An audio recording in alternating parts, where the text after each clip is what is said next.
Hello everyone. SRB 2025 Cooperative Bank exam கேட்ட ஒரு maths question.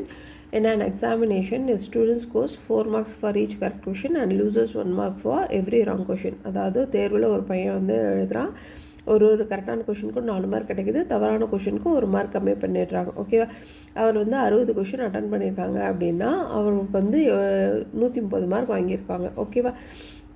அவர் வந்து எத்தனை கொஷின் கரெக்டாக அட்டன் பண்ணியிருப்பாங்க அப்படின்னு கேட்குறாங்க. அந்த ஆப்ஷன் பி 38 தான் எப்படின்னு பார்த்தலாம்.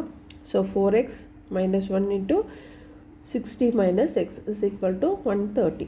ஓகேவா? ஸோ கரெக்டான கொஷனுக்கு 4 மார்க் கொடுக்குறாங்க, தவறான கொஷனுக்கு 1 மார்க் கழிச்சிட்றாங்க இல்லையா? ஸோ அதை தான் நம்ம இங்கே -1ன்னு எடுத்துருக்கோம். ஸோ 4x - 60 - +x வந்துடுது. இது ரெண்டுத்தையுமே கூட்டும்போது நமக்கு 5x கிடைக்கும். -60 இந்த பக்கம் வந்தால் +60 ரெண்டுத்தையும் கூட்டினா 190ன்னு கிடைக்குது. எக்ஸ் தான் வேணும், 5 கீழே கொண்டு வந்து அடிக்கலாம். அப்படி அடிக்கும் போது நமக்கு 38ன்னு கிடச்சிது. ஸோ இந்த கொஷனுக்கான ஆன்சர் ஆப்ஷன் பி 38. தேங்க்யூ.